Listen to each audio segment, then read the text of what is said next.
Okay, the next thing we'll be discussing is graphing equations on a coordinate plane. Now you're going to have two letters here, y equals 2x minus 7. Now there's two scenarios that can take place. Don't read this crap till we look at these two. Now if you got the y and the x, y's all by itself, nothing with it, and then the equals, and then you got x on the opposite side. So opposite sides, you're going to use the slope and y-intercept method of graphing, okay? There'll be a number in front of the x, which is known as your slope. It's represented by m. That's a slope. Now, slope will always need to be a fraction. If it's not a fraction, you just put a 1 under it. And the y-intercept's the other number, okay? So when I look at this equation, I see the y here and the x here. So that means they're on opposite sides. So that means the best way to graph this would be to use the slope and y-intercept. It's in slope y-intercept form, perfect form because the y is by itself. And the slope is whatever's in front of the x, so it's going to be 2, but that needs to be a fraction. The slope always needs to be in ratio or fraction form. So if we have an integer, you can make it a fraction by putting a 1 under it. Okay, then the y-intercepts our other value here, the 7, but it's a negative 7.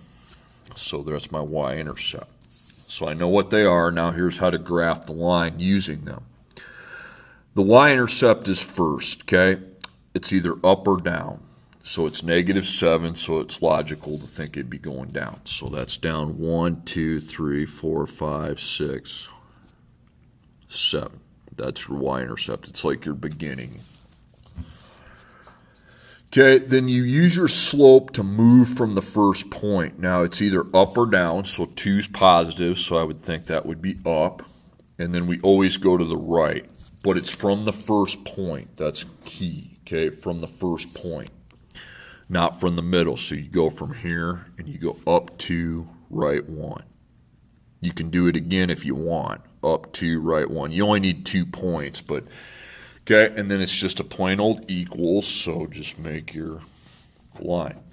Now, after you got your line drawn, you need to ask yourself: is it just equals, or do we have less than or greater than? Well, it's just equals here. So we're done.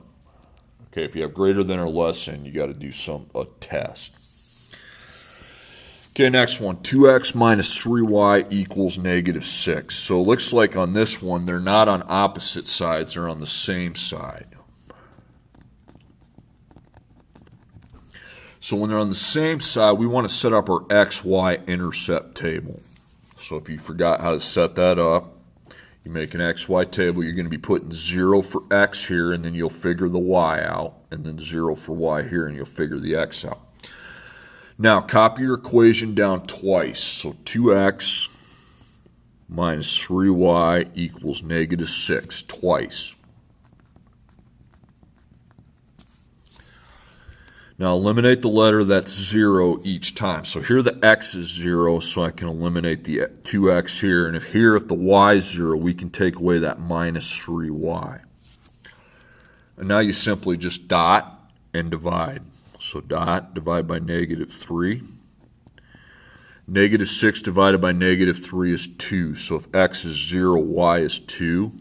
And then I'll divide by 2 here.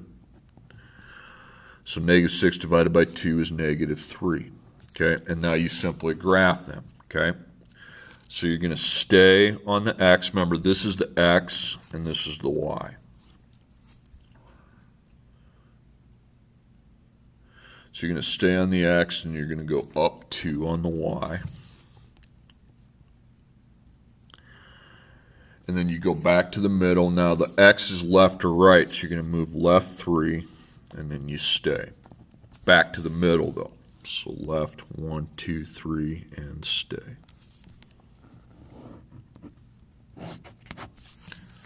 Okay, and now, was it just equals? Yes, it was. So you're done.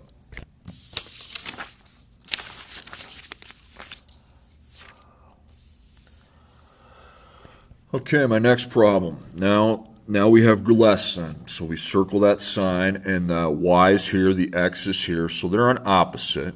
So it's really just the same thing at the beginning. There's just one, you got to go further at this point though. So opposite sides, you're going to use the slope and the y-intercept.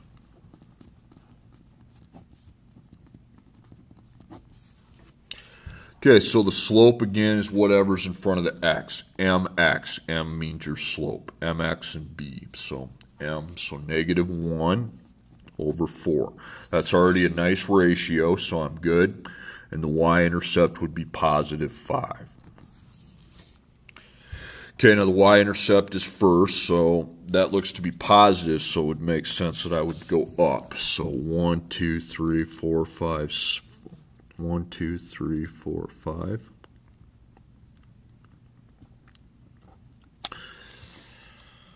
Okay, and then what I do is I use my slope to get my second point. Move from the first point though, so you're going to go up or down. Well, the 1's negative, so I go down, and then I need to go to the right. So it's from here. So down 1, 1, 2, 3, 4.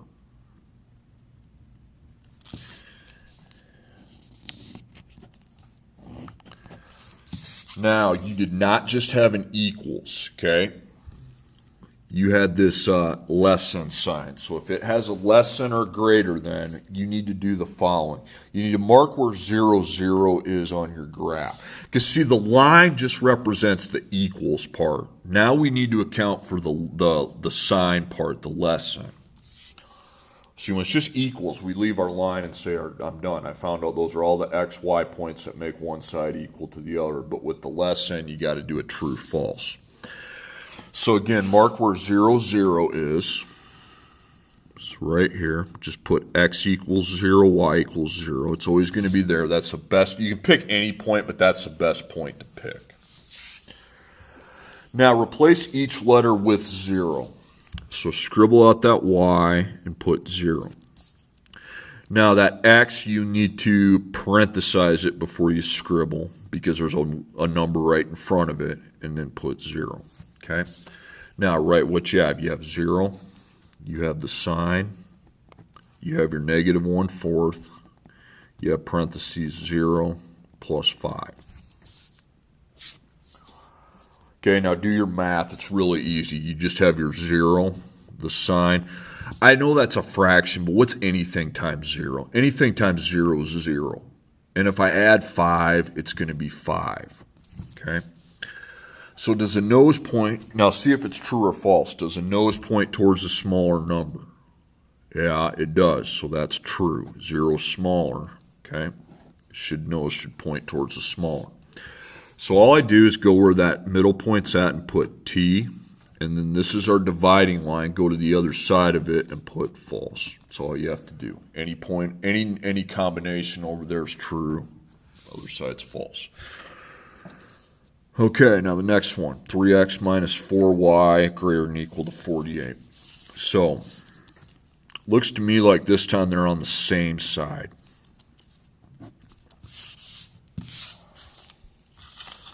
Okay, so if they're on the same side, we're going to want to set up our x, y intercept table. It's the best way we could do it. So 0, 0. Now copy the equation twice, but when you're copying it down, listen to this. If you're copying it down, 3x minus 4y, just write equals 48. Just write equals. Okay, so x is 0, we can eliminate that. And if y is 0, we can get rid of this. And then we just need to divide. So divide by negative 4. 48 divided by negative 4 is negative 12. Then divide by 3. 48 divided by 3 is 16. Okay, so 0, negative 12. So remember, the x being 0 means we're going to stay, and then we're going to go down 12. But you're going to have to count by 2's because you can't make it by 1. So 2, 4, 6, 8, 10, 12.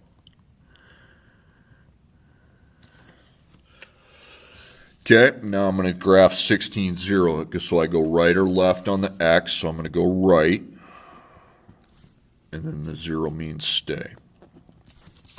Okay.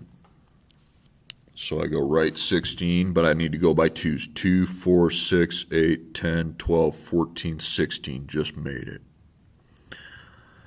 Okay, and then graph those points. Remember, a line can go through any 2 points.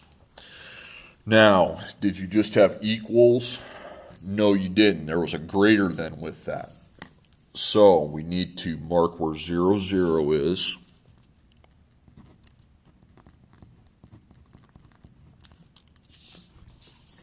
Replace each letter with 0. So if there's a number hugging up against the letter, you want to put it in parentheses before you scribble it out. 0. Same with that. Okay, now write what you have. You have 3, parentheses 0, minus 4, parentheses 0, greater than or equal to 48. Okay, now do the math. This should be easy math. Now you'd multiply here and here, but anything times 0 is 0. So I think if that's 0 and that's 0, this whole side's 0. And then I can write my sign and then 48. Now here's my smaller number, but the nose is not pointing towards that, so that makes it false. Because the sentence says 0 is greater than 48, which is not true. That's totally false. So I want to put F over that, and then this line divides the true from the false, so that's true. Okay.